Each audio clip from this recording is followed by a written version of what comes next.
অভিমন্যু শিক্ষা গ্রহণ করেছিলেন কিভাবে চক্রব্যূহে প্রবেশ করা যায়, কিন্তু মা যখন ঘুমিয়ে পড়েছে আর শুনতে পায়নি কিভাবে সেখান থেকে বের হয়। এই জগৎ সংসারেও আমরা চক্রব্যূহে প্রবেশ করেছি, বের হতে পারছি না। সেটা শিখতে গেলে গুরুর কাছে যেতে হবে। কিভাবে সংসারের আসা যাওয়ার চক্রব্যূহ থেকে আমরা মুক্তি লাভ করতে পারি, এটা একমাত্র গুরুদেব আমাদেরকে শিক্ষা দিতে পারেন, পথ দেখিয়ে দিতে পারেন। এজন্য আমাদের প্রথম কাজ হচ্ছে আত্মদর্শী তত্ত্বদর্শী গুরুর চরণ আশ্রয় গ্রহণ করা। ভবসাগর তারণ কারণ হে, রবি নন্দন বন্ধন খণ্ডন হে, শরণাগত কিঙ্কর ভীত মনে, গুরুদেব দয়া কর দীন জনে। আমরা গুরু প্রশস্তি পড়ি, কিন্তু কয়জনই সে মর্মার্থটুকু বুঝি। ভবসাগর তারণ কারণ হে, গুরুদেব শেষের দিনে আমাকে ভবসাগর পার করিয়ে দিও। শুধু ভবসাগর পার করলে হবে না, রবি নন্দন বন্ধন খণ্ডন হে। রবি মানে সূর্য, নন্দন মানে পুত্র, সূর্যের পুত্র নাম যম। সূর্যপুত্রের নাম কি? যম এবং যমুনা। আবার ছায়াপুত্র হচ্ছে শনি, এটা তো আপনারা জানেন সবাই। কারণ সংজ্ঞা হচ্ছেন সূর্যদেবের সহধর্মিণী। সূর্যনারায়ণের সহধর্মিণীকে সংজ্ঞা, দেবী সংজ্ঞা। এমন তেজস্বী ছিলেন সূর্য, সংজ্ঞা সূর্যদেবের কাছে যেতে পারে না। এজন্য নিজেও তেজস্বী হওয়ার জন্য তিনি সাধনা করতে গিয়েছিলেন। তো সূর্যদেবকে বলেননি।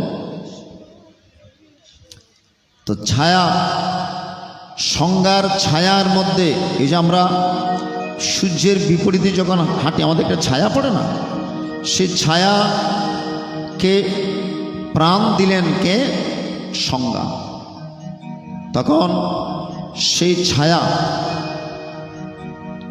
যমুনার দায়িত্ব দিয়ে ছায়াকে, তখন সংজ্ঞা সাধনায় গিয়েছিলেন। এদিকে ছায়ার সাথে সূর্যদেবের কৃপায় আরেকটা সন্তান হয়েছে ছায়ার গর্ভে। সেটার নাম কি? সেটা হচ্ছে কর্মফলদাতা শনি, ছায়াপুত্র শনি। শনি সূর্যদেবের পুত্র, কিন্তু এক্ষেত্রে বলা হয়েছে সূর্যপুত্র কাকে? যমকে। রবিনন্দন, রবিনন্দন মানে সূর্যপুত্র, এক্ষেত্রে বলা হয়েছে যম। কারণ মরণের পর সে যম যন্ত্রণা দিয়ে আমি পড়ব, হে গুরুদেব রবিনন্দন বন্ধন খণ্ডন হে, যম যন্ত্রণার বন্ধন থেকে আমাকে খণ্ডন করে দাও। শরণাগত কিঙ্কর ভীত মনে, আমি আপনার শরণাগত শিষ্য, আমার মন ভীত সন্ত্রস্ত। হে গুরুদেব তুমি আমাকে কৃপা করো, তোমার কৃপা ছাড়া আমার চলবে।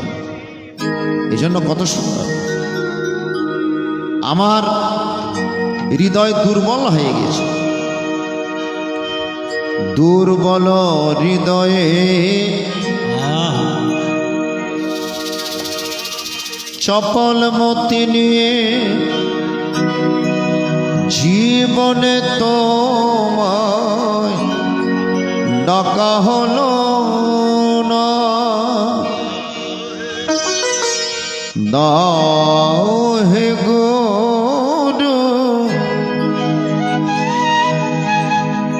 হৃদয়ে শক্তি করতে তোমারি সাধনা।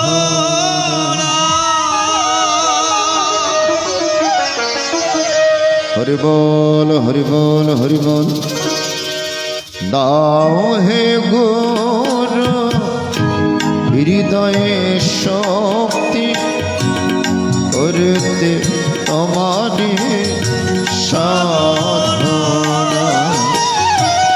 দাও হে গুরু হৃদয়ে শক্তি করতে তোমারি সাধনা। দুর্বল হৃদয়ে চপল মতিনি জীবনে তোমার ডাকা হলো না। দাও হে গুরু হৃদয়ে শক্তি করতে তোমারি সাধনা।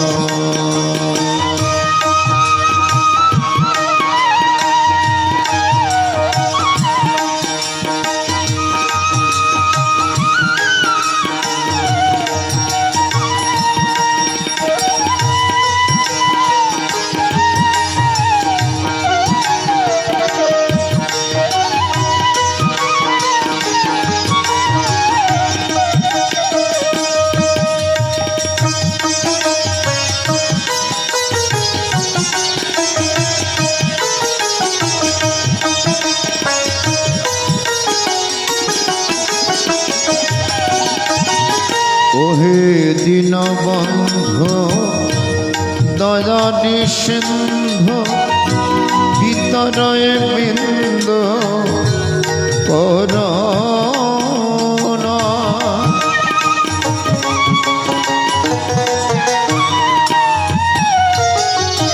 ওহে দীনবন্ধু দয়ারি সিন্ধু ভিতরয়ে বিন্দু করুণা। মম জীব বুদ্ধি করে দাও শুদ্ধি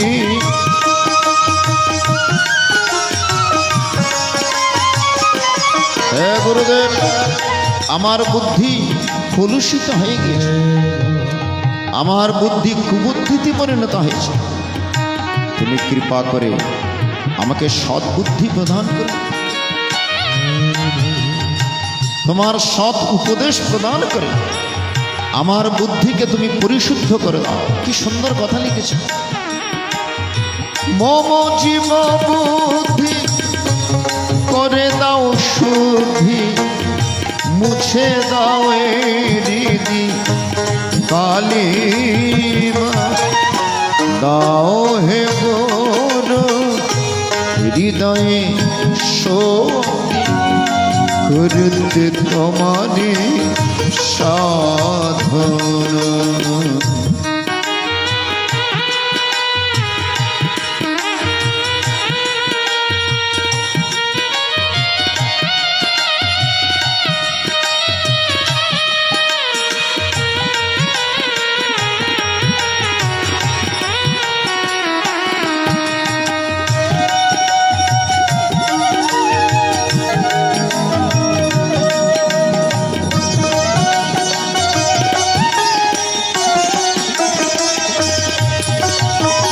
ভগবানের সাধনা করতে গেলে আর কি দরকার বলেন? আর অনেক কিছু দরকার। কি দরকার? ধৈর্য। হে গুরুদেব, ভগবানকে ডাকার মতো আমার ধৈর্য নেই, আমি উৎসাহ হারিয়ে ফেলেছি। আমার ভেতরে সে ভজন করার সাধন করার সে উৎসাহ চলে গিয়েছে। তুমি কৃপা করে আমাকে ধৈর্য দাও, ভগবানকে ডাকার উৎসাহ প্রদান করো। কি সুন্দর কথা। ধৈর্য উৎসাহ দাও প্রাণে মম করিতে তব ধে ধারণা।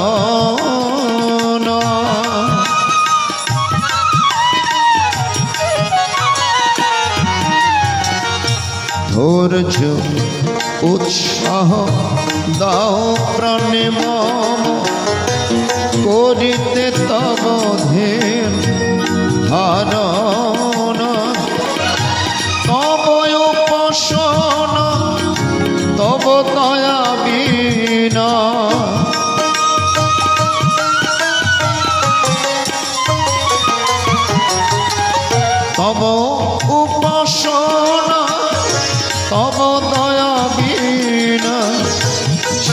গোবিন্দের কি সাধু শিব ভবন, যাও হে গৌর হৃদয়ে শক্তি করিতে তোমারে সাধনা।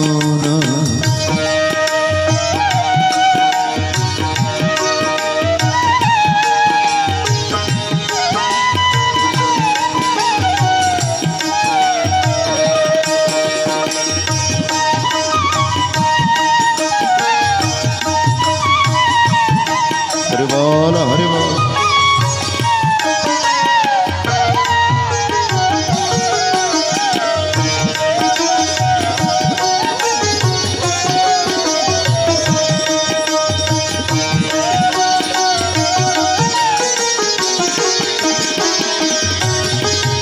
হে গুরুদেব, আমাকে অনিত্য ধনে ধনী নয়,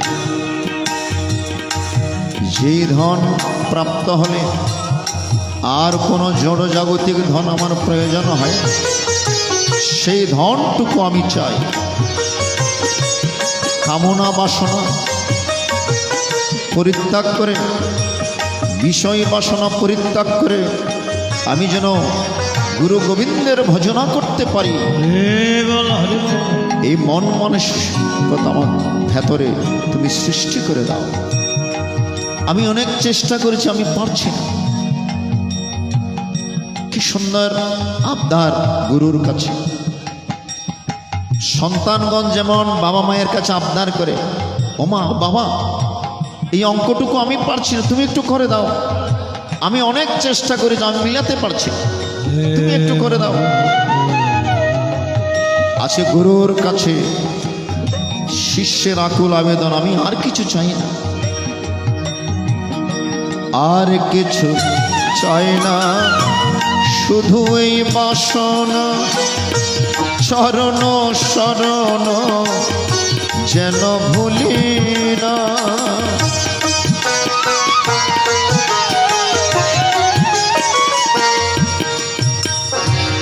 আর কিছু চাই না, শুধু এই বাসনা।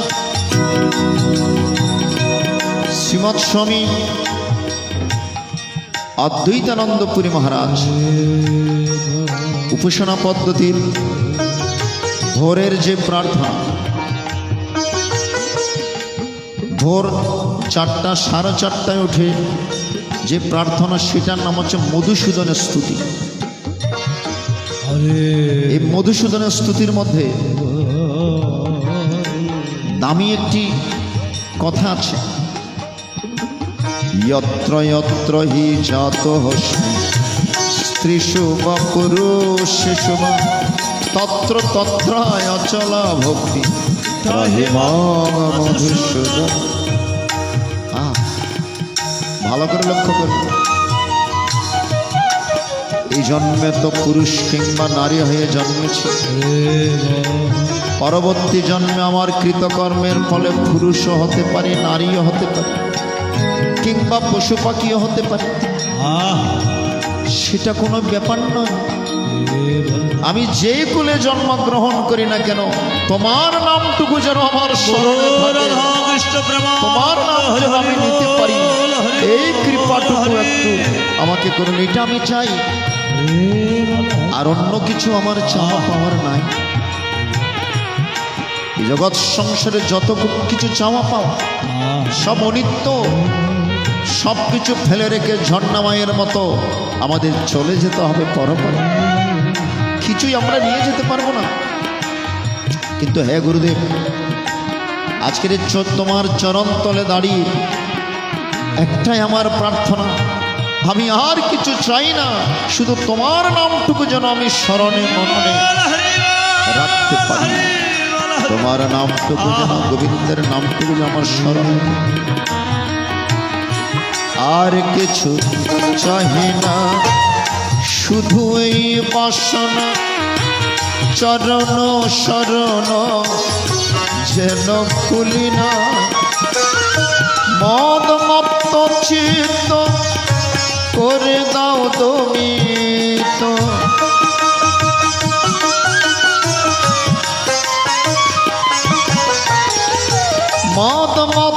চিত্ত করে দাও দমিত নত শিরে করি প্রার্থনা দাও হে গণ হৃদয়ে শক্তি করতে তোমারে সাধনা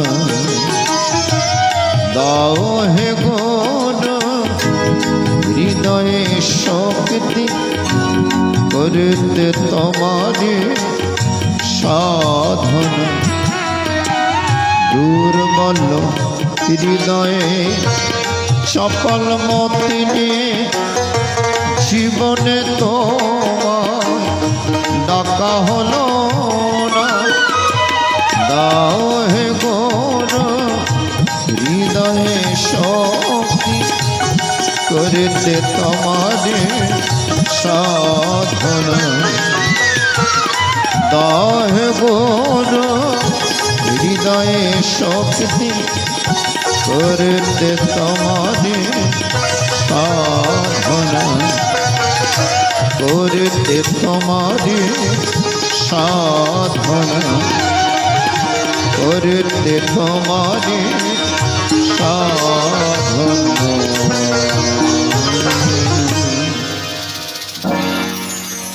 আজকে অর্জুনও দুর্বল হয়ে গিয়েছে। কোথায়? কুরুক্ষেত্রের রণাঙ্গনে।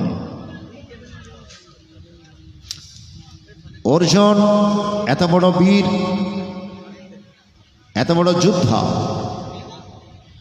যুদ্ধার ধর্ম কাপুরুষতা নয়, ঠিক কিনা বলুন? সৈনিকের একটা ধর্ম আছে। সৈনিকের ধর্ম, বীরের ধর্ম হচ্ছে সামনের দিকে অগ্রসর হওয়া, ঠিক কিনা? দুর্বলতা শোভা পায় না। কিন্তু অর্জুন আজকে কুরুক্ষেত্রের রণাঙ্গনে আত্মীয় স্বজনের মোহে মহান্বিত হয় দুর্বল হৃদয়ে ধনুর্বাণ ত্যাগ করেছেন, থরথর করে কাঁপছেন, লোম খাড়া হয়ে গিয়েছে, লোম হর্ষশ্চ যায়, নয়ন দিয়ে ঝরঝর করে অশ্রু বিসর্জিত হচ্ছে, ধনুর্বাণ খসে পড়েছে। অর্জুন রথের মধ্যে বসে পড়লেন, হে মাধব, আমি মনে হয় ভুল করছি। আমি আত্মীয় স্বজন বধে আমি ব্রতী হয়েছি, এটা আমার অনেক পাপ হবে।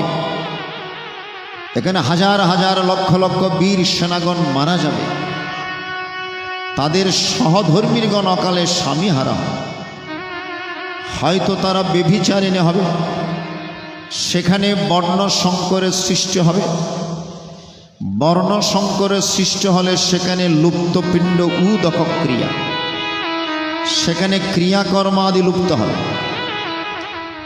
তো সন্তানগণ যদি পিতামাতার উদ্দেশ্যে ক্রিয়াকর্ম আদি না করেন, পিণ্ড প্রদান না করেন, বাবা মায়েরা একটা নরক থেকে মুক্তি লাভ করতে পারেন না। সেটা হচ্ছে পুত নামক নরক। পুত নামক নরক থেকে ত্রাণ করেন বলে নাম হয়েছে পুত্র। 28টি নরকের বর্ণনা আছে। 28টি নরকের মধ্যে প্রথম নরক হচ্ছে পুত নামক নরক। সেই পুত নামক নরক থেকে মুক্তি প্রদান করেন পুত্রগণ, এই জন্য নাম হয়েছে পুত্র। বাল্য শিক্ষায় পড়ে সৎপুত্র কুলের ভূষণ, আর অসৎপুত্র কুলের দূষণ। পড়েছেন তো? আমরা ছোটবেলায় পড়েছি। এখন তো সেই বাল্য শিক্ষার পড়া আর নাই। অজ অত আম আরো কত সুন্দর সে বাল্য শিক্ষার পড়া। সজল নয়ন সকল বসন, হরিবল হরিবল। সে কত উপদেশ সেখানে আছে।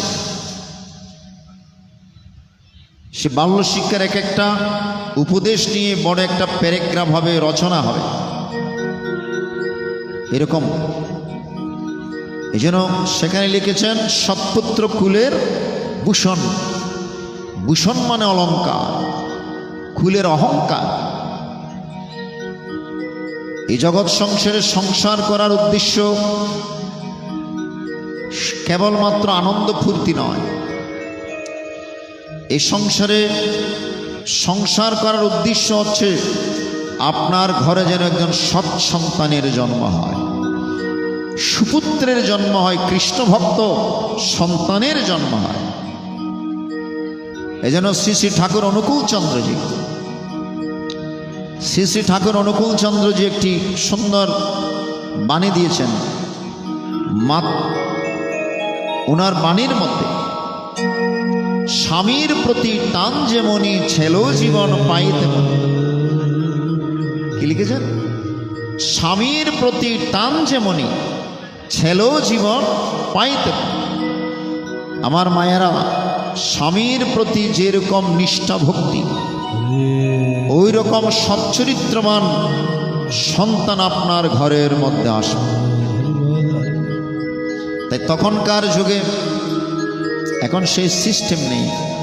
আমার মায়েরা যখন অন্তঃসত্ত্বা হতেন, গর্ভবতী হতেন, মাদেরকে রামায়ণের কথা শোনানো হতো, মহাভারতের কথা শোনানো হতো, ভাগবতের কথা শোনানো হতো, ঠিক কিনা?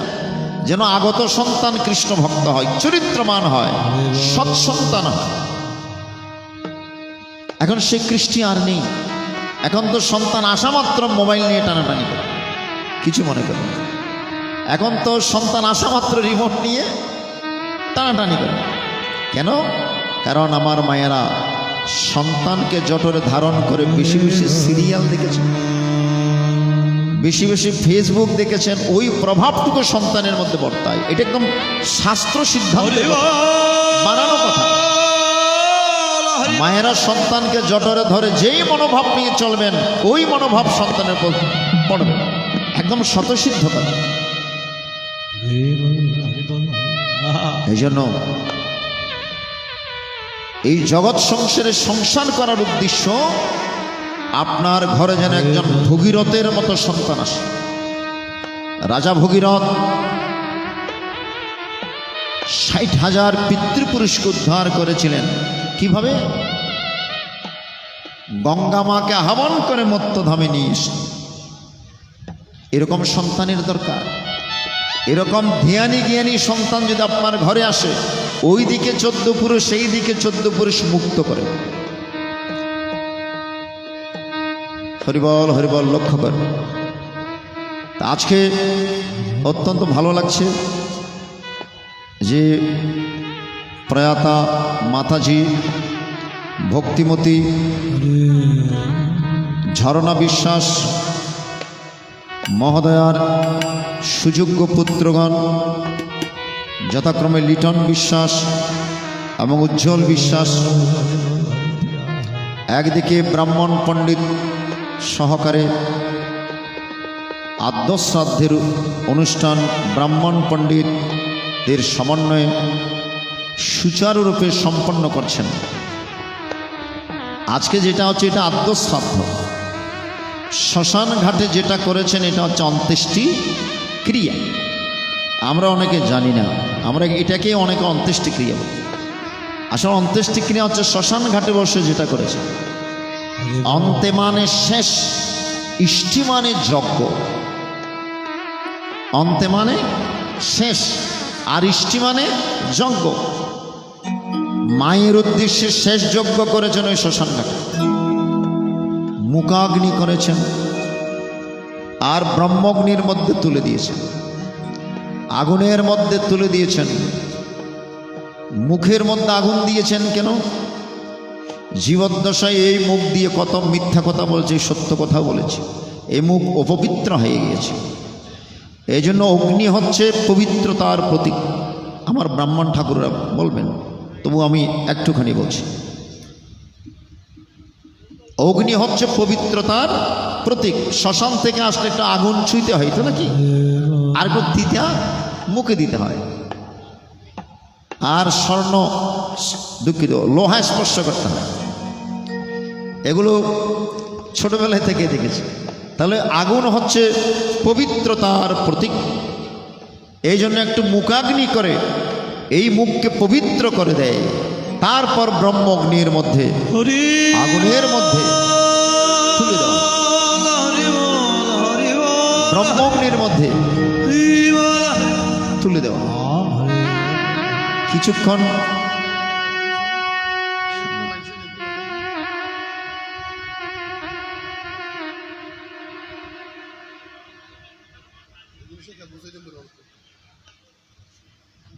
হরিবল হরিবল হরি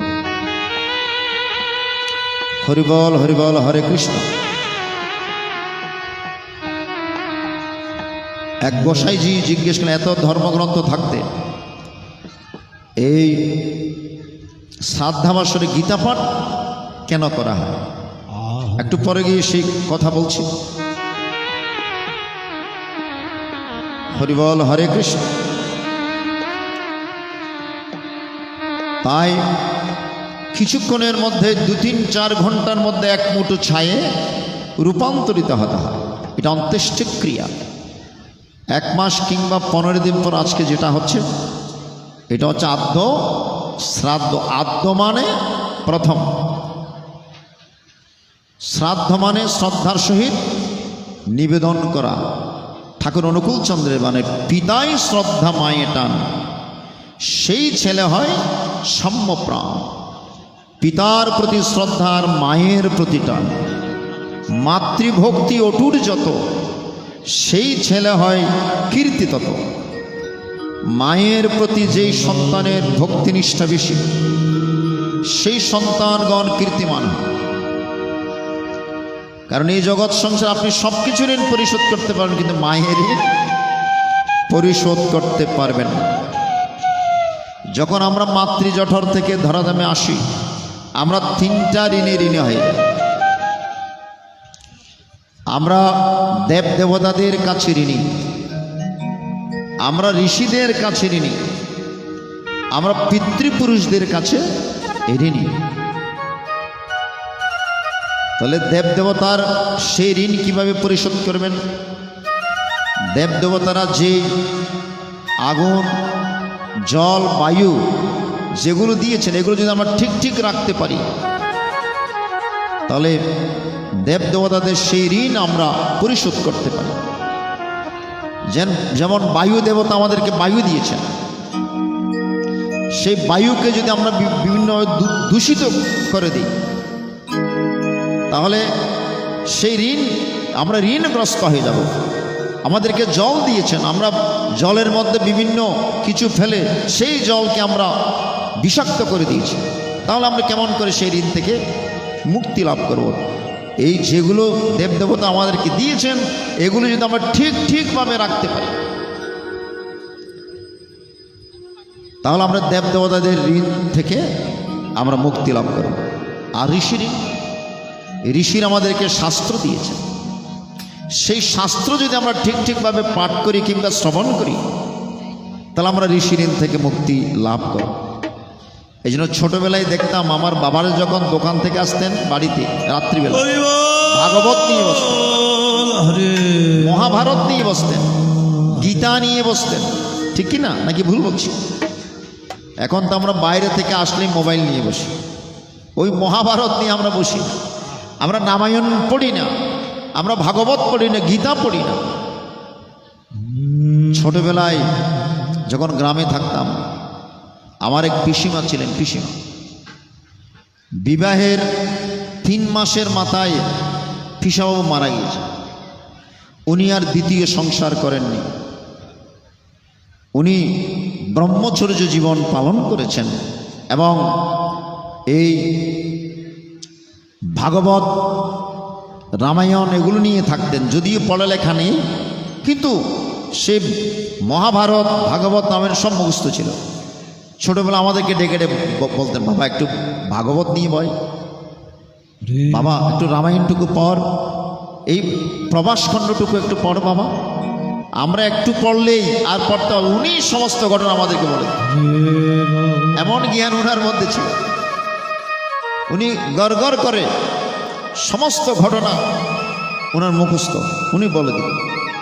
ছোটবেলায় এগুলো ছিল, এগুলো চর্চা ছিল। এখন তো এগুলো নাই।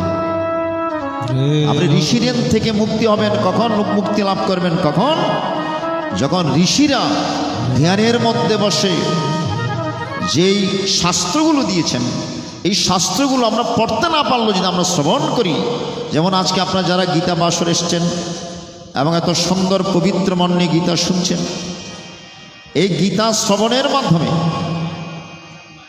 আপনারা কিছুটা হলেও ঋষির থেকে মুক্তি লাভ করছেন। ঠিক কিনা বলুন? এই জন্য যখন গীতা বাসরে যাবেন, হরি বাসরে যাবেন, ভাগবত পাঠে যাবেন, হাতে সময় থাকলে একটু বসবেন, একটু শ্রবণ করবেন, তাহলে অন্তত কিছু হোক আর না হোক আপনি ঋষির থেকে মুক্তি লাভ করছেন। এই যে অনেকে লাইভের মধ্যে গীতা পাঠ শুনছে দেশ এবং দেশের বাইরে, তারা সরাসরি আসতে পারছে না।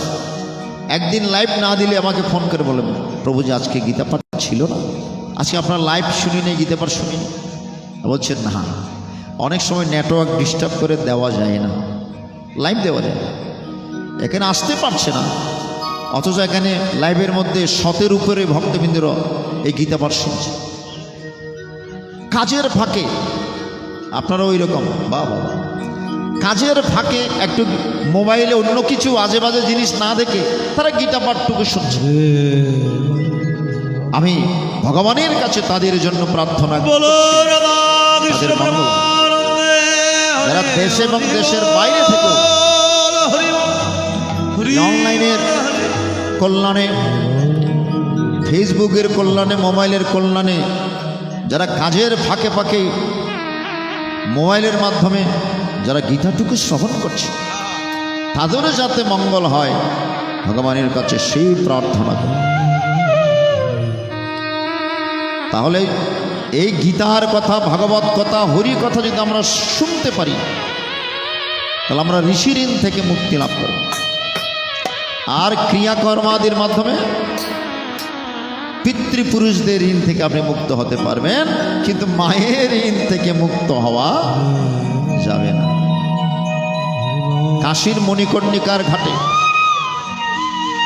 এক সন্তান চেষ্টা করেছেন মায়ের ঋণ থেকে মুক্ত হওয়ার, একটা মন্দির তৈরি করেছিলেন, মন্দির বিশাল, নাম রেখেছেন মাতৃঋণ মন্দির। মন্দির প্রতিষ্ঠা করে সন্তান একটা অহংকার মনে চিন্তা করলেন, এতদিনে আমি মায়ের ঋণ পরিশোধ করতে পেরেছি। যেই না বলেছেন অমনি মন্দির কানা ধপাস করে ভেঙে গঙ্গার জলে পড়ে দিল, প্রমাণ করিয়ে দিলেন সব কিছু ঋণ পরিশোধ করতে পারবেন, কিন্তু মায়ের ঋণ পরিশোধ করতে পারবেন। একটা গান আছে না, মায়ের এক ফোঁটা দুধের ঋণ শোধ হবে না কোনো দিন, জন্ম জন্মান্তরে করিলে সাধনা। দয়াবতী দরদিনী মা, দয়াবতী দরদিনী হয় আমার মা, দয়াবতী দরদিনী মা।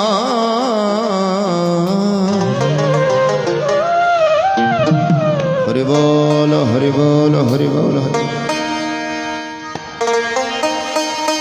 মায়ের এক ফোঁটা দুধের শোধ হবে না কোনো দিন,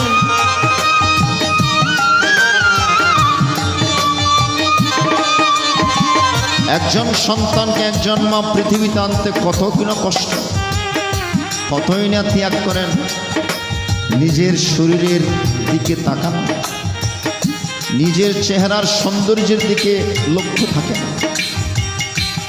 10 মাস 10 দিন সন্তানকে জঠরে ধারণ করে ভালো করে ঘুমাতে পারে না, ভালো করে হাঁটতে পারে না, চলতে পারে না, কাজ করতে পারে না। আর জঠর যন্ত্রণা, বিজ্ঞান বলছেন এট এ টাইমে যদি আপনার শরীরের 40টা হাড় ভেঙে যায়, এতে যে পরিমাণ কষ্ট হবে, জঠর যন্ত্রণা তার চাইতে আরো বেশি বেশি কষ্ট। তাহলে এত কষ্ট করে একজন মা কি জন্য? একজন সন্তানের আশা। যেই না এত কষ্টের পর মা সন্তানকে বুকে নিতে পারে, সেকেন্ডের মধ্যে সমস্ত কষ্ট ভুলে গিয়ে মায়ের চোখে নির্মল হাসি ফুটে উঠবে, সেটা হচ্ছে মা। ঠিক কিনা বলবেন? এই জন্য বলছেন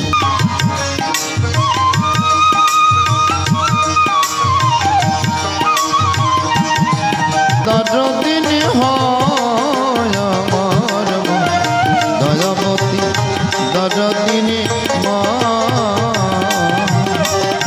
দয়াবতী দরদিনী মা, দয়াবতী দরদিনী মা।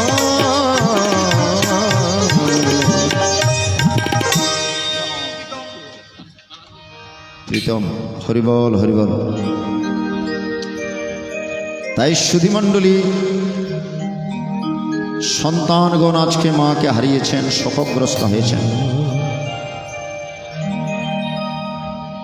অর্জুন যখন শোকগ্রস্ত হয়েছিলেন, ভগবান এই কথাই বলেছিলেন, অর্জুন, যার জন্য তোমার শোক তার তো মরণ নাই। মরণ হয়তো দেহটা, আত্মার তো মরণ হয় না। ঠিক কিনা বলুন? নৈনং ছিন্দন্তি শস্ত্রাণি নৈনং দহতি পাবকঃ ন চৈনং ক্লেদন্তে পন শোষয়তি মারুতু। আত্মাকে আগুন দ্বারা পোড়ানো যায় না, আত্মাকে জল দ্বারা ভেজানো যায় না, আত্মাকে বায়ু দ্বারা শুষ্ক করানো যায় না। আত্মশক্তির কখনো কোনো দিন ড্রেষ্টই নেই, ধ্বংস নেই, কেবল খাঁচাটা পরিবর্তন হয়, এই দেহটা পরিবর্তন হয়। বাসাংসি জীর্ণানি অথা বিহায় নবানি গৃহাতি নরহ পরাণি তথা শরীরানি বিহায় জীর্ণান্যানি সংয়াতি নবানি দি।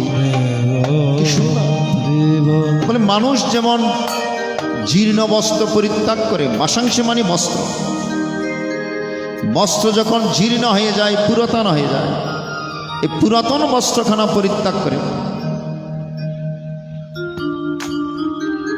যেমন আরেকটা বস্ত্র পরিধান করি, তেমনি এই দেহবস্ত্র যখন পুরাতন হয়ে যাবে, আত্মা কি করে? এই পুরাতন দেহবস্ত্র পরিত্যাগ করে আত্মা চলে যায়। দেহীন হস্মিন যথা দেহে কোমরং যমনং ঝরা তথা দেহান্তর প্রাপ্তির ধীরস্তত্র নময়ে হতি। এই দেহের মধ্যে কোমর যৌবন জরা ব্যাধি রোগশোক যখন বেড়ে যায়, এই দেহ যখন অচল হয়ে যায়, এই অচল দেহখানা পরিত্যাগ করে আত্মা চলে যায়। কোথায় যায় আত্মা? দেহ ছেড়ে প্রথমে কোথায় যায়? আকাশস্থ নিরালম্ব বায়ুভূত নিরাশ্রয়। আত্মা আকাশে বাতাসে বায়ুর সাথে মিশে আত্মা ঘুরবে কয়দিন? 1 বছর। ওই দাদাজি প্রশ্ন করেছেন, কয়দিন আত্মা এই আকাশে বাতাসে থাকবে? 1 বছর আত্মা আকাশে বাতাসে ঘুরবে, নিরাশ্রয় হয়। যে 2-3টা বিল্ডিংয়ের মালিক, যে দিনে আনে দিনে খায়, তাকেও যেমন একদিন নিরাশ্রয় হতে হয়, আর যে জীবদ্দশায় 2-3টে বিল্ডিংয়ের মালিক মনে করছেন, দাবি করছেন, তাকেও একদিন নিরাশ্রয় হতে হবে। ঠিক কিনা বলুন? এটাই তো বিধি নির্দিষ্ট। যে দিনে আনে দিনে খাচ্ছে, যার কোনো আশ্রয় নাই সংসারে, তাকেও যেমন নিরাশ্রয় হতে হয় মৃত্যুর পর, আর যে 2-3টা বিল্ডিংয়ের মালিক, তাকেও একদিন নিরাশ্রয় হতে হয়। বায়ুভূত নিরাশ্রয়, বায়ুর সাথে মিশে নিরাশ্রয় হয়ে ঘুরবে 1 বছর। 1 বছর পর যখন আবার সন্তানগণ বাৎসরিক সুপিণ্ডকরণের মাধ্যমে বৈতরণী পার করে দিবেন, তবেই আত্মা আস্তে আস্তে প্রেতলোকের দিকে যাবে। সুতরাং মরণ হয় দেহের, আত্মার মরণ হয় না। অর্জুন, তুমি দেহমুখী থেকে মনকে আত্মমুখী করো। এই জগৎ সংসার আমরা সবাই দেহমুখী, ঠিক কিনা? আমরা কেউ আত্মমুখী নই। এই দেহকে কিভাবে সুন্দর রাখবো এই চিন্তা, কিন্তু মনকে কিভাবে সুন্দর রাখবো, আত্মাকে কিভাবে সুন্দর রাখতে হয় সেই চিন্তা আমরা কেউ করি না। আমরা দেহের ময়লা পরিষ্কার করি, কিন্তু মনের ময়লা আমরা কেউ পরিষ্কার করি না, ঠিক কিনা বলুন? সকালবেলা যে উঠে আমাদেরকে ব্রাশ দিয়ে পেস্ট লাগিয়ে দাঁত মাজতে হয়, কাকে শিখিয়ে দিতে হয়? কাকে বলতে হয়? বলতে হয়। এটা স্বাভাবিক নিয়মে আমরা দাঁত ব্রাশ করছি, দাঁত পরিষ্কার করছি। কিছুদিন পর পর যে চুলের মধ্যে শ্যাম্পু দিয়ে চুল পরিষ্কার করতে হয়, কাকেও বলতে হয়। আর সুগন্ধিযুক্ত সাবান দিয়ে যে দেহের ময়লা পরিষ্কার করতে হয়, এটা কাউকে বলতে হয় না। তো প্রত্যেক দিন দাঁতের মধ্যে যেমন একটু একটু ময়লা জমছে, দেহের মধ্যে একটু একটু ময়লা জমছে, প্রত্যেক দিন মনের মধ্যে একটু একটু ময়লা জমে। আপনি দেহের ময়লা পরিষ্কার করছেন, দাঁতের ময়লা পরিষ্কার করছেন, কিন্তু মনের ময়লা আমরা কখনো কোনো দিন পরিষ্কার করছি না। এই জন্যই গীতাভাষ আসতে হবে যদি মনের ময়লা পরিষ্কার করতে চান।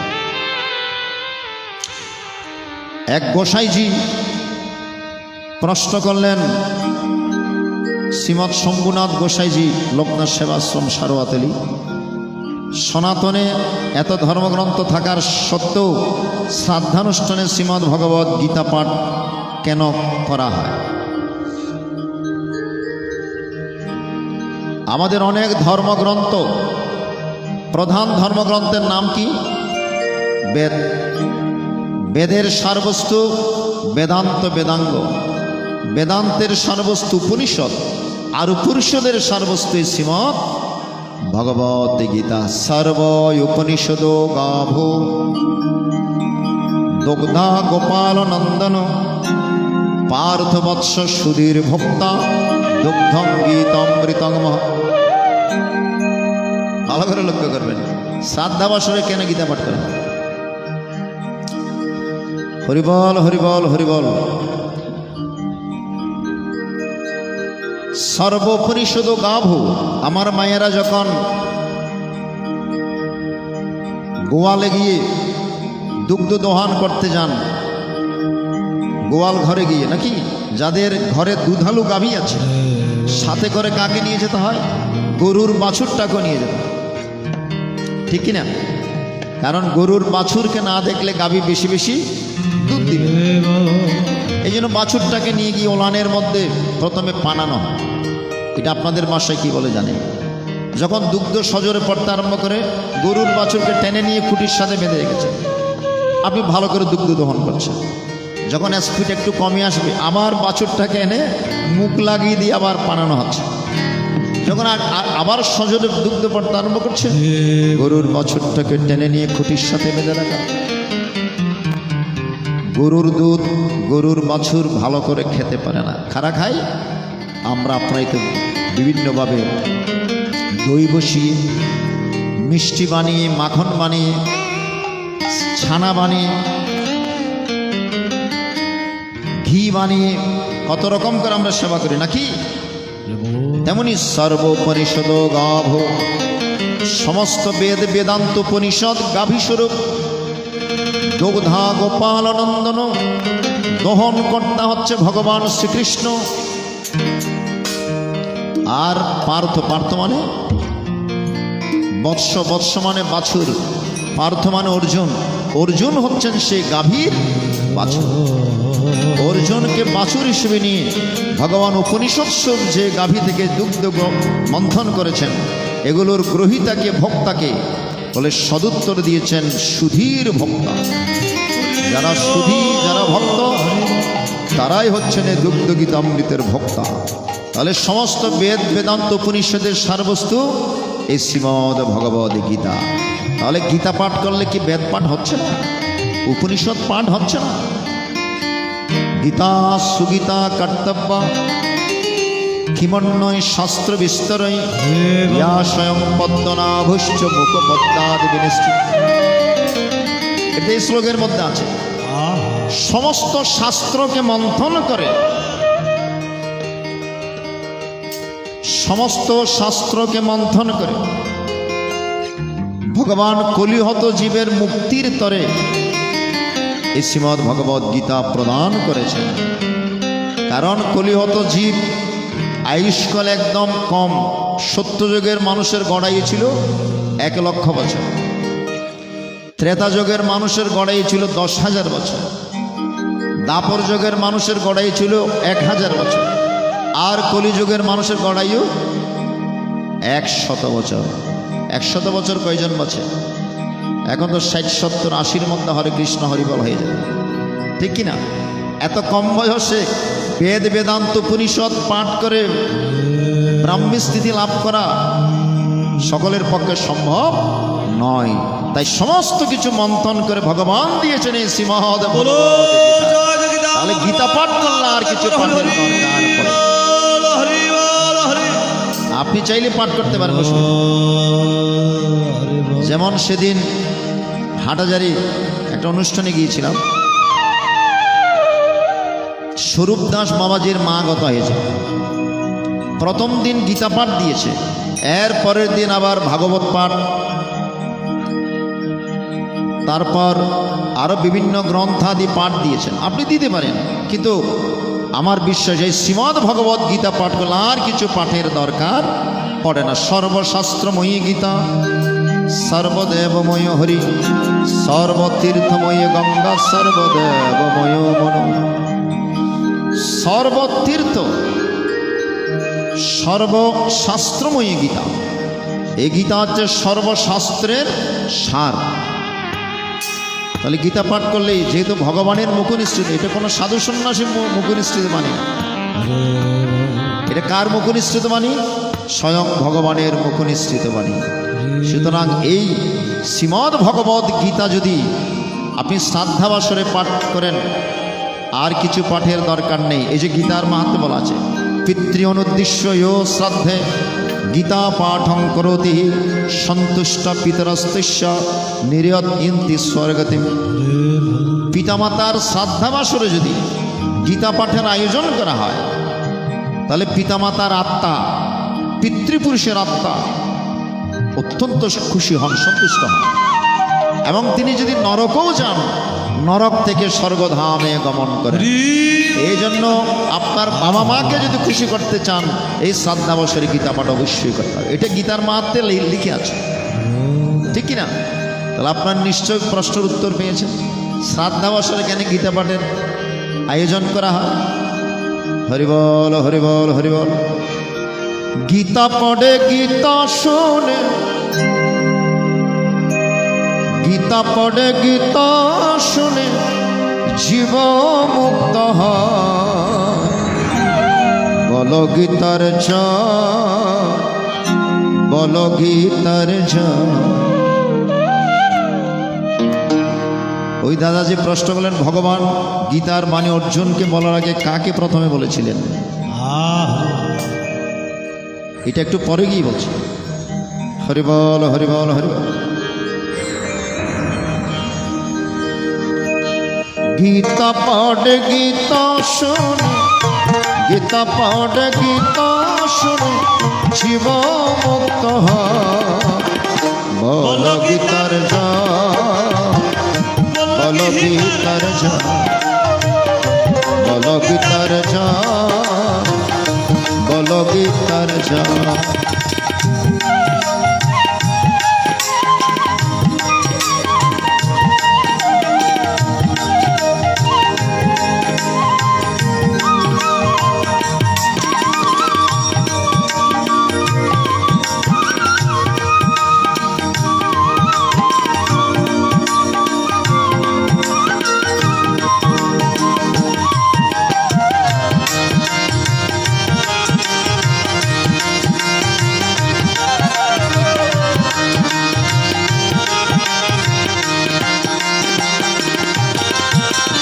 কলির জীব মুক্তির তরে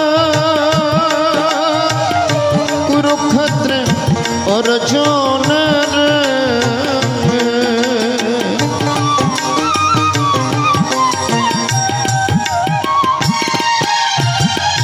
কলির জীব মুক্তির তরে কুরুক্ষেত্রে অর্জুন রে শ্রী ভগবান দয়া করে শ্রী ভগবান দয়া করে গীতার বাণী গীতা পড়ে গীতা শুনে জীব মুক্ত বল গীতার জয় বল গীতার জয় বল গীতার জয় বল গীতার জয়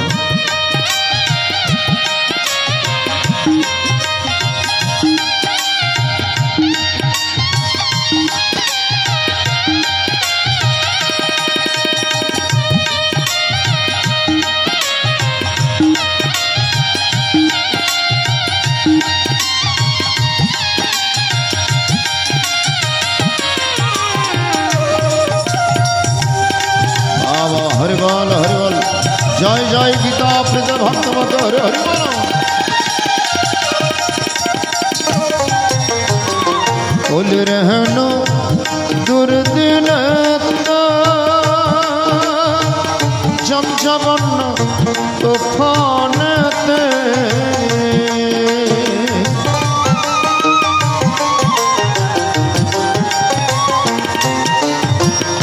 कोल रहनो दुर्दिन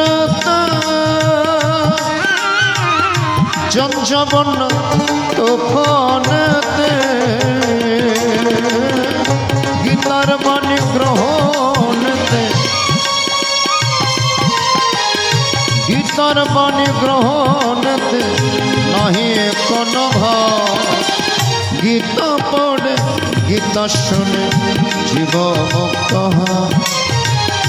बोलो गीतार जय बोलो गीतार जय बोलो गीतार जय बोलो गीतार जय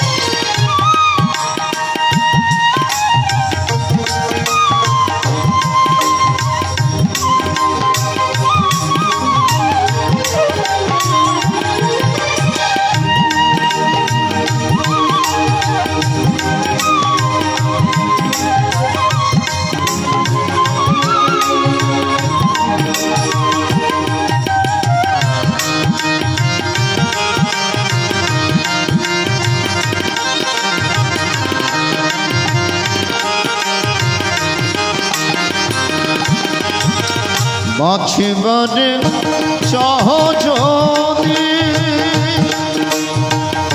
গীতা পড়ো নিরবধি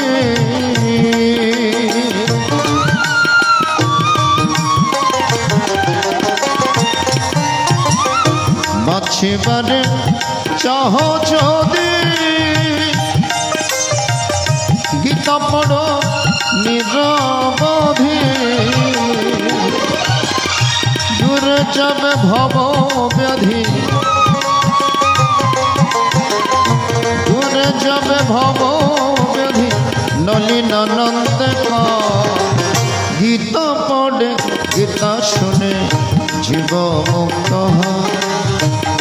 बोलो गीतार जय बोलो गीतार जय बोलो गीतार जय बोलो गीतार जय गीता पढ़े गीता सुने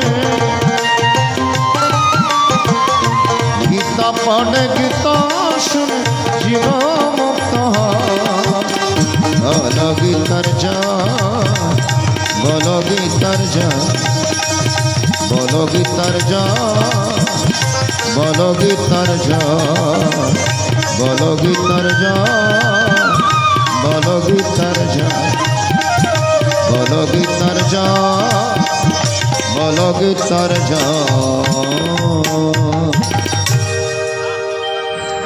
चतुर्थ अध्यायेर मध्य भगवान बोलছেন इमं विवस्वत योगं प्रोक्तवान् अहमव्ययं विवस्वान् मनोविप्राह मनुरीक्ष्व कवे अब्रवीत्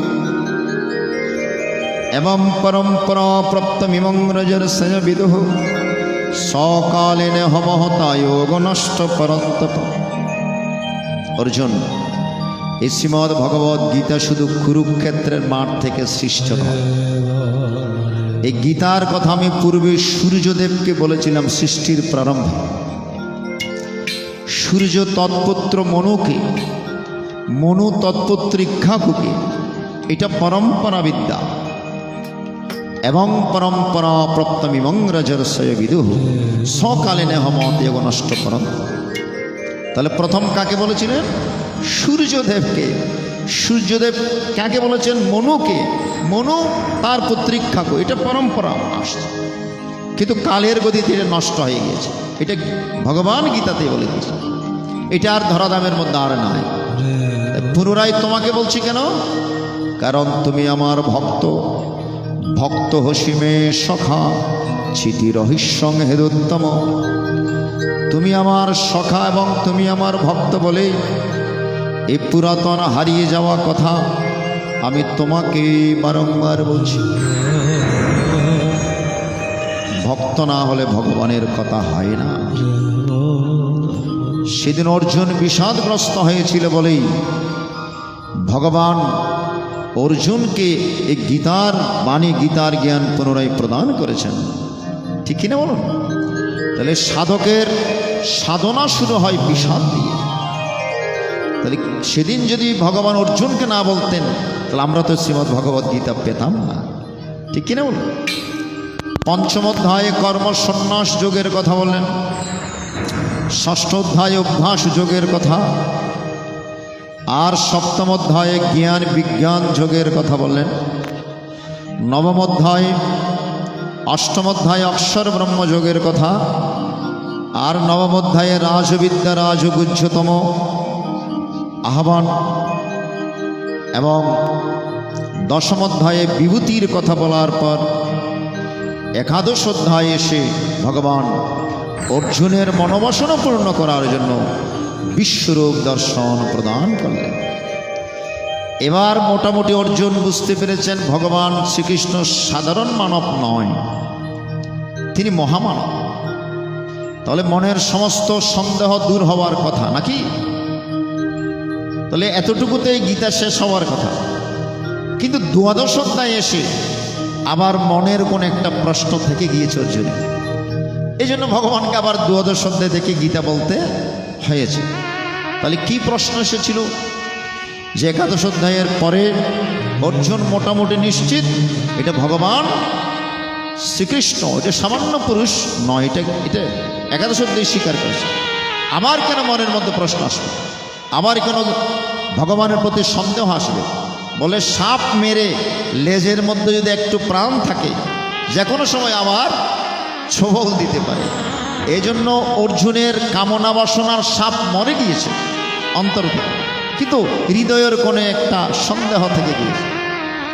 এই জন্য দ্বাদশ অধ্যায় এসে আবার প্রশ্ন করলেন। চলুন আমরা দ্বাদশ অধ্যায় থেকে পুনরায় শ্রীমদ্ ভগবদ গীতায় মনোনিবেশ করি। যারা খাওয়া দাওয়া করছে একটু বসুন, শ্রীমদ্ ভগবদ গীতা শ্রবণ করবেন। আমরা পুরুষোত্তম মাসের একদম শেষ লগনে চলে এসেছি। এই শেষ লগনে এসে, এই পুরুষোত্তম মাসের শেষে এসে ভগবান সেই পুরুষোত্তম ভগবান শ্রীকৃষ্ণের কথা যদি আমরা সাধন কাটতে পারি, তাহলে আমরা অতি অতি পুণ্যের ভাগিদার হব। সবাই চেষ্টা করবেন শেষ পর্যন্ত থাকার। চলুন আমরা দ্বাদশ অধ্যায় থেকে পুনরায় শ্রীমদ্ ভগবদ গীতায় মনোনিবেশ করি। হরে কৃষ্ণ হরে কৃষ্ণ কৃষ্ণ কৃষ্ণ হরে হরে হরে রাম রাম রাম হরে হরে। সবাই বলুন Hare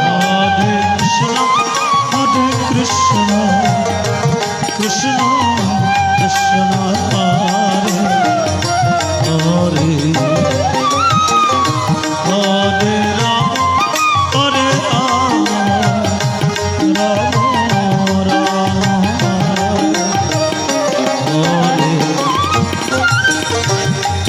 Hare Hare Krishna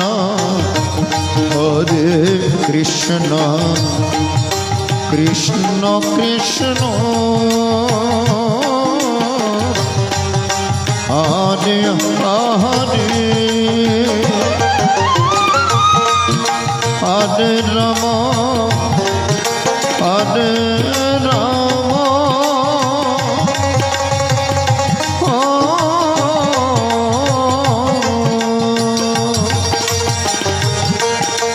Ram Ram Hare Hare Hare Krishna Krishna Krishna Hare Hare Hare Ram Ram Ram Hare Hare Hare Krishna, Hare Krishna, Krishna Krishna, Hare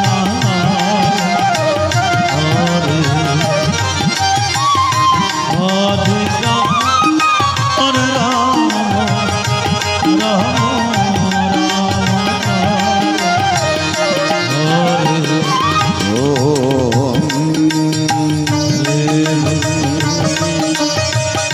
Hari ওম তৎসৎ ওম নমো ভগবতে বাসুদেবায় শ্রীমদ্ ভগবত গীতা অথ গীতার দ্বাদশ অধ্যায় ভক্তি অগণামক অর্জুন বাচন এবং সতযুক্তায় ভক্তস্তম্পযোপাস্যতে তপস্করমব্যক্তং তেষাঙ্কে যোগবিত্তমা Hare Krishna, Hare Krishna, Krishna Krishna, Hare Hare, Hare Ram, Ram Hare Hare. ভগবান চ ময়া বিশ্বমানয় নিত্যযুক্তযোপাসতে শ্রদ্ধয়া পরয়পেতাস্তে নেয়ক্ত তমমতা Hare Krishna, Hare Krishna, Krishna Krishna, Hare Hare, Hare Rama, Hare Rama, Rama Rama, Hare Hare. यतस्करम् अनिर्दिश्यम् अव्यक्तम् परोपासते सर्वत्र गमचिन्तं च कुटस्थमचलमध्रुवम् हरि बोल हरि बोल Hare Krishna, हरि बोल Krishna Hare Hare, Hare Rama, Hare Rama, Rama Rama, Hare Hare. अमसंयमेन्द्रग्रामं सर्वत्र सावधान ते प्रप्नवन्ति मामेव सर्वभूतवितरदा अमक्लेशोऽधिकद्रस्तिषम् अव्यक्तशक्तचतुषे अव्यक्तय गतिर्दुःखं देवद्भिरपदे यतो सर्वाणि कर्माणि मयि संनस्य मत्परा अनन्यनेव गुणमामधन्तपाश ईशमोहं समोर्धर्ता मृत्युसंसारसागर भवामि न चिरत्पार्थ मया विश्वचदशं मया व्यवनदस्स मयि बुद्धिर्निवेश निवशिष्यसिमैव अथोर्धग्नसंशय ॐ अथो चित्तं समाधात नाशो गुणशिमस्थिरम् अभ्यासो गुणतदो मामिच्छब्दं धनञ्जय अभ्यासोपशमर्दशि मत्कर्म परभव मदरथमपि कर्माणि पूर्वं सिद्ध्यसि अथोयुदपाशक्तोषि कारतं मादेवस्थितं सर्वकर्मफलत्याग ततो कुर्युतद्भवन् अमश्रोहि जनाभ्यासत् जनाद्धनं विशिष्यते ध्यानत्कर्मफलत्यागस्य गच्छन्त्यनन्तरम् अमध्यस्थ सर्वभूतनं मत्रकरणेव च निर्मम निरहङ्कार समदुःखसुख अमसन्तुष्ट सततयोगी यदात्मा दृढनिश्चय मयार्पितमनबुद्धिर्मद्भक्तजने यस्मन्नदिजदलोक लोकन्नदिजदश हर्षमर्षभयोदय गुरुमुक्तो समप्रिय अमने पक्ष शुचिर्दक्ष উদাসীনগত ব্যথা সর্বরম্ভ পরিত্যাগী যমদ্ভক্ত সপ্রিয় অমেয় ন হৃষ্যতি ন দিষ্টি ন শোষোতি ন কাঙ্ক্ষতি শুভাশুভ পরিত্যাগী ভক্তিমানে সপ্রিয় সমহ শত্রু সমিত্রে চ তথা মনপমানে শীতোষ্ণ সুখ দুঃখেশ সমসঙ্গ বিবর্জিত আমতুল্যনিন্দস্তুতির্ময়িনী সন্তুষ্টেন গণিত অনেকাত স্থিরমতির ভক্তিমান প্রেরণ হেতু ধর্মামৃতমিদম যথোক্তম পরিপাশিতম শ্রদ্ধানমৎপরম ভক্তস্তে হতমে প্রেম শ্রীকৃষ্ণর জনসংবাদে ভক্তি অগণামকম দ্বাদশ অধ্যায় চলরে আমার মধুর বৃন্দাবন যমুনারি কোলে কোলে কমলের বন চল যায় মধুর বৃন্দাবন চল রে আমার মা মধুর বৃন্দাবন যমুনারি কোলে মধুর বৃন্দাবন যমুনারি কোলে কোলে যত তোর গোপিনীরা সবাই মিলে শোনেন কৃষ্ণ কথা যমুনারি কোলে কোলে যত তোর গোপিনীরা সবাই মিলে শোনেন কৃষ্ণ কথা চলে রে আমার মধুর বৃন্দাবন যমুনারি কোলে কোলে কমলের বন চল যায় মধুর বৃন্দাবন চল রে আমার মধুর বৃন্দাবন যমুনারি কোলে চল যায় মধুর হরি ওম তৎসৎ ওম নমো ভগবতে বাসুদেবায় শ্রীমদ্ ভগবত গীতা আথ গীতার চতুর্দশ অধ্যায় গুণত্রয় বিভাগে গণামকম শ্রী ভগবান বাচা পরম ভূয় প্রবক্ষ্যামি চ্যনমোত্তম যচ্চত্তমনয় সর্বে পরম সিদ্ধিমিত গত হরে কৃষ্ণ হরে হরে হরে রাম হরে রাম অমিদম জনম উপসৃত মম সধর্মমগত স্বর্গে অপি নোপজয়ন্তে প্রলয়েন ব্যথন্তি চ হরে কৃষ্ণ হরে কৃষ্ণ কৃষ্ণ হরে হরে রাম হরে ব্রহ্মময়োনির্মহদ্ব্রহ্ম তস্মিन् গর্ভং দধমঃ সম্ভব সর্বভূতানাং তত ভবতি ভারত হরে কৃষ্ণ কৃষ্ণ কৃষ্ণ হরে হরে রাম রাম হরে अम सर्वयोनिषु कुन्तमरुत सम्भवन्ति तसां ब्रह्ममादनां बीजप्रदपितं सत्त्वं रजस्तमेति पूर्णं प्रकृतिसम्भवं निबाधनस्य महवः देहिनोपम् अम तत्रो सत्त्वं निर्मलत्वं प्रकाशकमनामयं सुखसङ्गनवदनाति जनसङ्गरक्षणं रजोरगात्मकं विद्धि कृष्ण संग समद्भव कन्निवदनाति कौन्ते गर्व संगनदे नमस्तमस्त जनजंगिति महानं सर्वदेव प्रमातलिश्य निद्रा विस्तन्निवदनाति भारत सत्त्वं सुखे संजयति रजो कर्मणि भारत जन्मवृत्तिदूतम प्रमादे संयुक्तता अमरजस्समस्य विभय सत्त्वं भवति भारत रजो सत्त्वं तमस्य तमस्तदा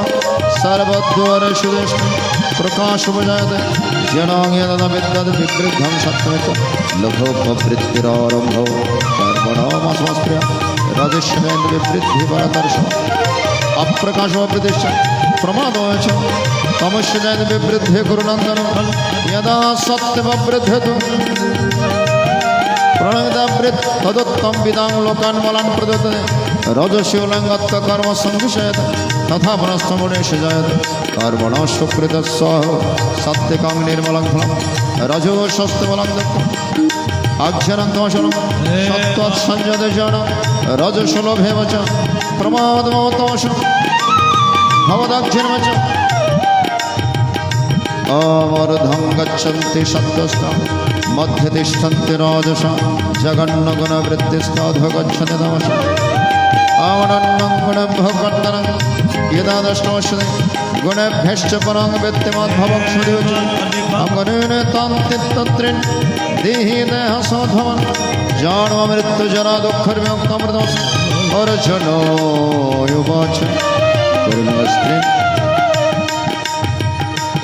ॐ कुरुलङ्गस्त्रि गुणान्तान्तितो भवति प्रभु किमाचर कथं चित्तस्ति गुणान्त वर्तते श्रीभगवानुवाच प्रकाशञ्च ववृतिञ्च मोहमेव च मण्डव नादिष्टि सम्पवृत्तन निवृत्तने काङ्क्षति उदासीनवदासीन गुणेन विचल्यते गुणा वर्तन्ते त्वमेव श्रयते समादुःखसुखंश्च समालष्टस्मकञ्चन तुल्यप्रियप्रियधीरस्तुल्यनिन्द्रस्मस्मस्तुति अम्बान् अपमानय स्तुल्यस्तुल्यमित्रारिपक्ष सर्वारम्भपरित्यगुणदेशस्य माञ्छव्यभिचरण भक्तियोगनश्यवते सा गुणान् समजते प्रभयाय कल्पते ब्रह्मणे हि प्रतिष्ठम् अमृतस्य शाश्वतस्य धर्मस्य सुखस्य कान्तिकस्य च हरे कृष्ण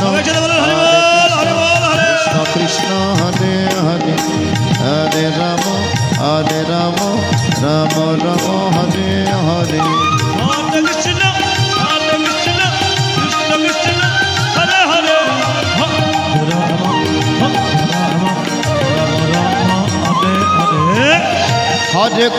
राम हरे कृष्ण कृष्ण कृष्ण हरे हरे हरे राम राम राम हरे हरे हरे कृष्ण कृष्ण कृष्ण हरे हरे हरे राम सबाई बोलो हरे कृष्ण कृष्ण कृष्ण हरे हरे हरे राम राम राम हरे हरे हरे कृष्ण कृष्ण कृष्ण हरे हरे राम राम हरे हरे अमिति श्री महाभारते शतशास्त्रायां संहितायां वयासिकं विष्णुपर्वणि श्रीमद्भगवद्गीतासु उपनिषत्सु ब्रह्मविद्यायां योगशास्त्रे श्रीकृष्णार्जुनसंवादे गुणत्रय विभागे गणामकं चतुर्दशाध्याय ओम यदस्करं परिभ्रष्टं मात्राहीनं च यद्भवेत् पूर्णं भवतु तत्सर्वो तत्प्रसादात् जनार्दन जय गीता जय गीता जय गीता भवे क्यों तो करुणो भवे क्यों तो करुणो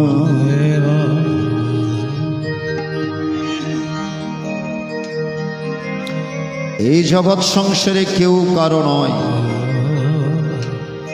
গীতায় ভগবান বলেছেন অনিত্যম অসুখম লোকমিমং প্রাপ্য ভজস্যমা। এই সংসার একটা অনিত্য, এই সংসার একটা অসুখকর।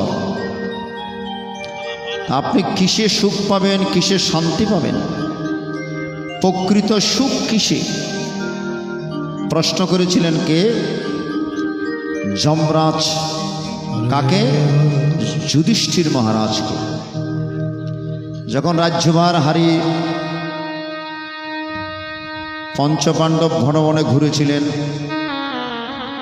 একটা বৃক্ষের নিচে বসছেন, ভর দুপুরে তৃষ্ণার্ত পিপাসার্ত যুধিষ্ঠির মহারাজ বললেন সহদেবকে, ছোট ভাই সহদেব, আশেপাশে কোনো জলের ব্যবস্থা আছে কিনা একটু দেখো। তখন সহদেব জ্যেষ্ঠ ভ্রাতার আদেশ রক্ষার্থে জল খুঁজতে গেলেন। কিছু দূর গিয়ে সুন্দর একটা সরোবর পেলেন, জলাশয় পেলেন। চতুর্দিকে ফুলের বাগান, মাঝখানে শীতল জল। যে না জল পেয়েছে, তো সুন্দর জল, জলে হাত দিতে যাবেন, একটা বক পাখি ডেকে বলছে,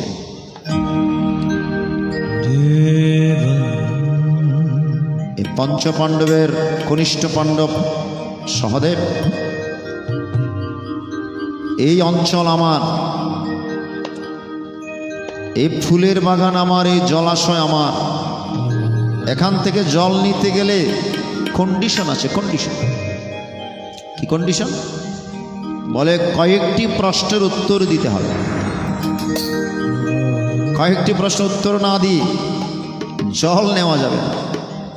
আচ্ছা, রাজপুত্র বক পাখির কথা শুনবে? এ বক পাখি, তুমি বক বক করো, আমি জল নিয়ে চলে যাই, কি হয় আমার দেখ।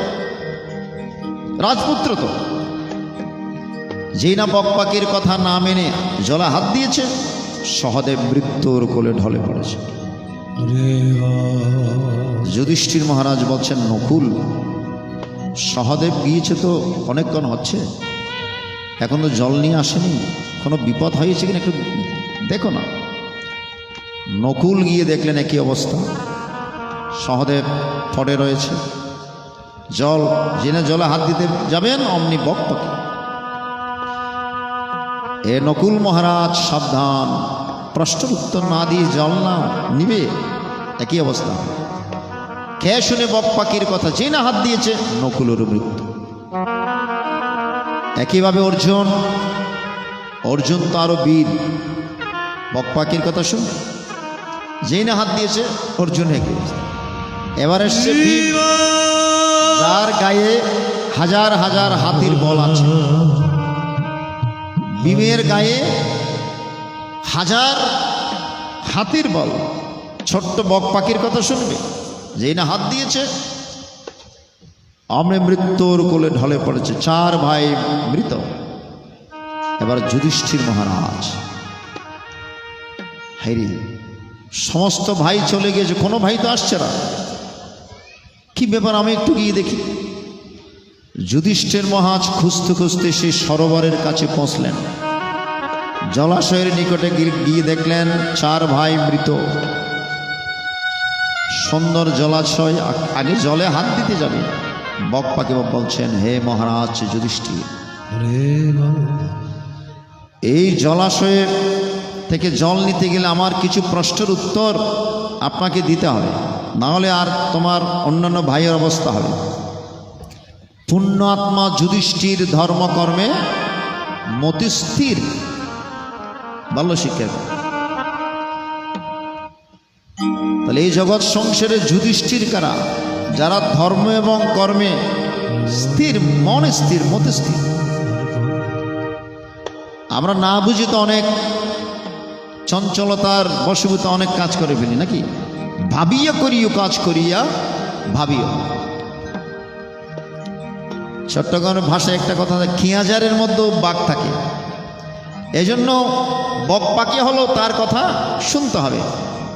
কোনো ভাই শুনেনি, একমাত্র যুধিষ্ঠির মহারাজ চিন্তা করলেন, এটা সামান্য বক পাখি নয়, এ কোনো দেব দেবতা এসে আমাদেরকে পরীক্ষা করার জন্য এসছে। মতিস্থির, এ জগৎ সংসারে এইভাবেই আমাদের চলতে হবে, মন স্থির করে। যতই বড় বিপদ আসুক মনকে স্থির রেখে ভগবানের চরণে বিশ্বাস রেখে সামনের দিকে অগ্রসর হবে। সেই তো যুধিষ্ঠির। এ বকপাকি আপনি কে আমি জানি না, তবে আপনার প্রশ্নের উত্তর দেওয়ার মতো আমার জ্ঞান নাই। আপনি বলতে পারেন আপনার কি প্রশ্ন, আমি চেষ্টা করে দেখতে পারি। বকপাকির প্রথম প্রশ্ন, এই জগৎ সংসারে পথ কাকে বলে? আর অনেক প্রশ্ন ছিল, আমি সময়ের জন্য দুই একটা প্রশ্ন আলোকপাত করছি। এই জগৎ সংসারে পথ কাকে বলে? যুধিষ্ঠির মহারাজ বলছেন, আমি যতটুকু জানি এই জগৎ সংসারে সত্যই হচ্ছেন একমাত্র মানবের পথ। হরি বলো রাধা কৃষ্ণ প্রেমানন্দ হরি হরি বল। যারা সত্যের পথে আছে তাদেরও তো জয় হয়েছে, যারা মিথ্যার পথে গমন করেছে তাদেরও তো পরাজয় হয়েছে। যারা ধর্মপথে আছে তাদের জয়। এই যে গীতায় আমরা প্রমাণ পেয়েছি, প্রতিপক্ষ যতই বড় হোক, যতই শক্তিশালী হোক, কিন্তু সত্যের কাছে অবশ্যই পরাজিত হয়। এটা গীতাতে প্রমাণ আছে। কুরুপক্ষের সৈনিক বীর অনেক শক্তিশালী, পাণ্ডব পক্ষ দুর্বল, কিন্তু সেখানে আছে একমাত্র ভগবান। এই জন্য অর্জুন ভগবানের এক অক্ষহীনী নারায়ণের সেনা না নিয়েছেন ভগবানকে। দুর্যোধন মনে মনে চিন্তা করছেন, অর্জুনটা কত বোকা, শ্রীকৃষ্ণ কোনো অস্ত্র ধরবে না, যুদ্ধ করবে না, তাকে নিয়ে লাভ, আমরা তো কোনো বেড়াতে যাচ্ছি না, আমরা যুদ্ধে যাচ্ছি, আমাদের দরকার সৈনিক। ভগবানের কাছ থেকে সৈনিক চেয়েছেন, এক অক্ষহীনী নারায়ণের সেনা চেয়েছেন দুর্যোধন। আর অর্জুনকে যখন জিজ্ঞেস করলেন, অর্জুন তুমি কি চাও? মাধব, আমার কিছুর দরকার নেই, তুমি থাকলেই হয়ে যাবে। এই জগৎ সংসারে যারা ভগবানকে ধরেছেন তাদের তো জয় হয়েছে, যারা বিষয় বাসনায় আটকে রয়েছেন তাদের অধঃপতন হয়েছে। একমাত্র ভগবানকে যারা ধরে আছেন, ভগবানের নামের সাথে যারা যুক্ত আছেন, তারাই তো একমাত্র মুক্ত হবেন। যারা যুক্ত নাই তারা মুক্ত হতে পারেন, একমাত্র তারাই মুক্ত হতে পারেন। তাহলে সত্যের পথে যারা আছে, কলিহত জীবের একমাত্র পথ হচ্ছে সত্যের পথ, সত্যই হচ্ছে কলির একমাত্র তপস্যা। যারা ভাগবত পাঠ করেন, ভাগবতের প্রথম শ্লোক হচ্ছে সত্যং পরং ধীমহি, ভাগবতের শেষ শ্লোক সত্যং পরং ধীমহি। আমরা সত্যের ধ্যান করি, মিথ্যার না। সনাতন ধর্মটাই দাঁড়িয়েছে সত্যের উপর, বুঝতে পারছেন?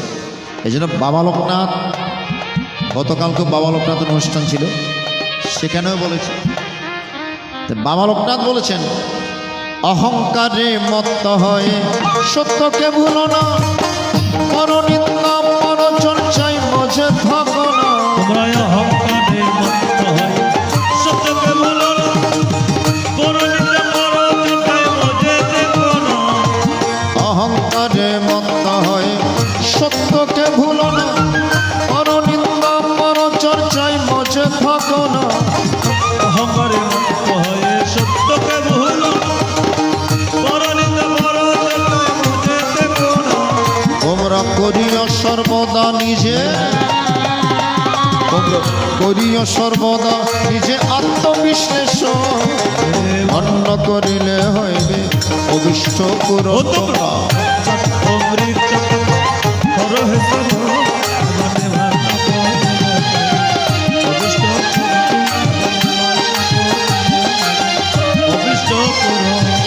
সারাদিন যদি ভগবানকে ডাকার সময় না পান,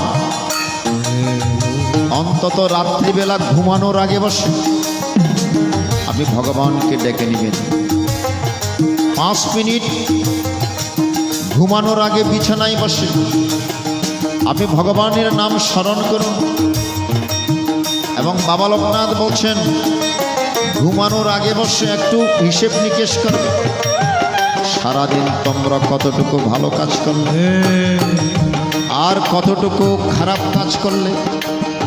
রাত্রে বসে একটু ক্যালকুলেশন করি, হিসেব নিকেশ করি, সেখান থেকে ভালো কর্ম জমা করো আর খারাপ কর্মটুকু নিজের জীবন থেকে বিসর্জন দেওয়ার চেষ্টা করো। শয়নকালে হিসেবে নিকেশ করিও সকলে, সারাদিনে ভালো মন্দ কি কর্ম করি। শয়নকালে হিসেবে নিকেশ করিও সকলে, সারাদিন ভালো মন্দ কি কর্ম করিলে। এবার ভালো কর্ম জমা করো, ভালো কর্ম জমা করো, মন্দ বিসর্জন অন্য করিলে হয় অবিষ্ট পূরণ তোমরা। অমৃত কর্তা হর হিসাব আমাদের মানা করিলে, অবিষ্ট আমাদের মানা করিলে, অবিষ্ট। বাবা লোকনাথ বলছেন, আগে ঘরের দেবদেবীকে পূজা না দিয়ে যদি আমার পূজা দাও, তাহলে সেই পূজা আমি কখনো গ্রহণ করব না। আগে ঘরের দেবদেবী পিতামাতাকে শ্রদ্ধা করো, ভালোবাসো, পূজা দাও, তবে যদি আমার পূজা দাও সেই পূজা আমি গ্রহণ করব। করিয়া ভক্তি শ্রদ্ধা পিতামাতা গণে, আমার করিও শরণ ভজনে পূজনে। করিয়া ভক্তি শ্রদ্ধা পিতামাতা গণে, আমার করিও চরণ ভজনে পূজনে। তাদের ভালোবাসা দিয়ে করো, তাদের ভালোবাসা দিয়ে করো সবারে আপন, অন্য করিলে হইবে অবিষ্ট পূরণ। তোমরা লোকনাথ অমৃত কথা করো হে শোনো, এবারে মান্য করিলে হইবে অবিষ্ট পূরণ। এবারে মান্য করিলে হইবে অবিষ্ট পূরণ।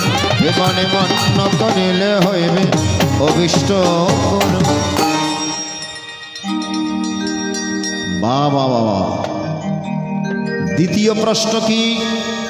এই জগৎ সংসারে প্রকৃত সুখী কারা? দ্বিতীয় প্রশ্ন, এই জগৎ সংসারে প্রকৃত সুখী কারা? হরিবল হরিবল। একটি কথা বলে যায়,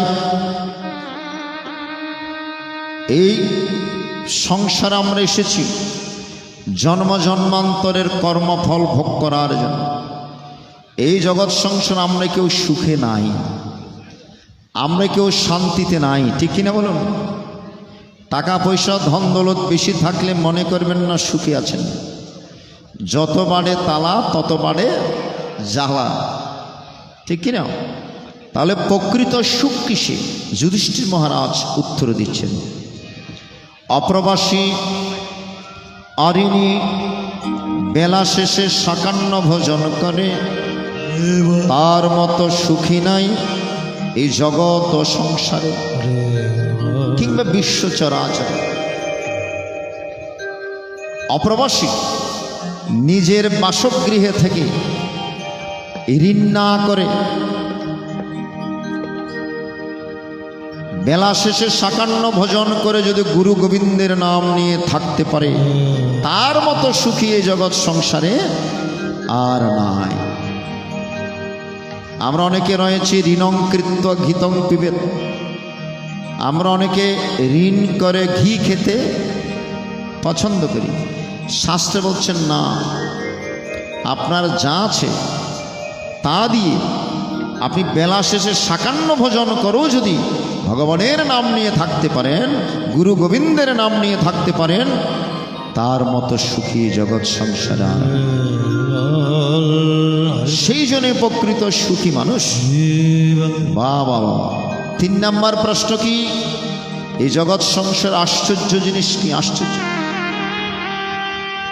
বক পাখির 3 নম্বর প্রশ্ন, শেষ প্রশ্ন, বলে এই জগৎ সংসার আশ্চর্য জিনিস কি? আমরা তো সপ্তম আশ্চর্যের কথা জানি, ঠিক কিনা?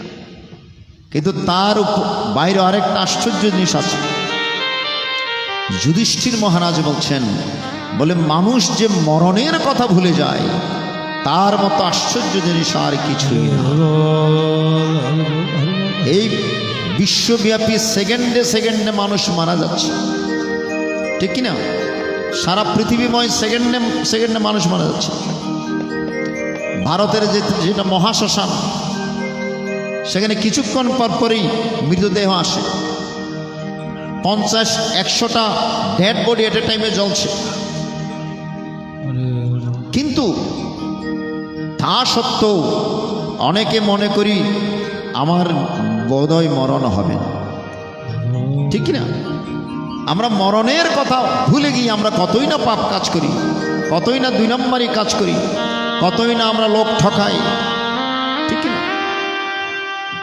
মানুষ যে সেই কথা ভুলে যায়, তার মতো